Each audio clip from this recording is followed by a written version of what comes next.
നമ്മളൊരു 24 മണിക്കൂർ ഉപയോഗിക്കുന്ന ഒരു മെറ്റലാണ് ഈ ഗോൾഡ്, യൂസേജ് വൈസ് അല്ലേ. ആണ് പർട്ടിക്കുലർ ഒരു ഫംഗ്ഷൻ, ഒരു മാരേജിന് അതിൻ്റെ മൊത്തം യൂസേജ് എന്ന് പറഞ്ഞാൽ less than 24 hours.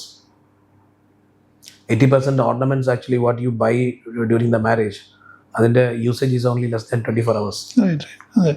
After 24 hours it's going to a locker അല്ല. എന്നിട്ട് പിന്നെ we never wear, നമ്മൾ ഒരിക്കലും അത് ഇടുന്നില്ല. കാരണം അങ്ങനത്തെ ഒരു ജ്വല്ലറി ഇട്ടിട്ട് നമ്മൾ വേറെ ഫംഗ്ഷൻ നോക്കി കഴിഞ്ഞാൽ ഇത് very awkward, very look awkward അല്ലേ. അപ്പോൾ ഈ ലെസ് ദാൻ 24 hours മാത്രം നമ്മൾ ഉപയോഗിക്കുന്ന ഈ ഒരു മെറ്റൽ എന്ന് പറയുമ്പോൾ ഇനി ആൾട്ടർനേറ്റീവ് മെറ്റൽസ് ഇനി വരാൻ സാധ്യതയുണ്ട് അല്ലേ.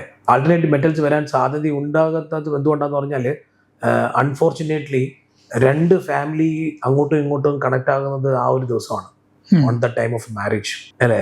ആ ഒരു അങ്ങോട്ടും ഇങ്ങോട്ടും ഇവർക്ക് തമ്മിൽ വലിയൊരു ഗ്യാപ്പ് ഉണ്ട്, ഈ 2 ഫാമിലി തമ്മിൽ.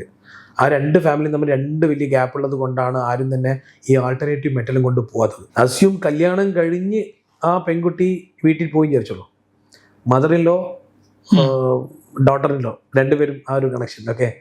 അവർ 2 പേരും ഡിസൈഡ് ചെയ്യണം നാളെ വേറൊരു ഫംഗ്ഷന് വേണ്ടിയിട്ട് ഇവർ 2 പേരും ഒരു ആൾട്ടർനേറ്റീവ് മെറ്റൽ ഉപയോഗിച്ചിട്ടാണ് പോണത്. നോ പ്രോബ്ലം, അവർക്ക് 2 പേർക്കും കുഴപ്പമില്ല. കാരണം they know each other. No, ഇതിനു മുമ്പ് ഇവർക്ക് they don't know each other എന്ന് പറയുന്ന ആ എലിമെന്റ് കൊണ്ടാണ് people are buying the original gold. Correct. അവിടെ ഒരു ഫൗണ്ടേഷൻ ഗോൾഡ് അത്യാവശ്യമാണ്. ഈ ഇത് കണക്ട് ആവാൻ ഗോൾഡിന്റെ ഫൗണ്ടേഷൻ അത്യാവശ്യമാണ്. എനിക്ക് ആൾട്ടർനേറ്റീവ് മെറ്റൽ കൊണ്ട് പോകാൻ പറ്റുമോ വേറെ വീട്ടിലേക്ക്?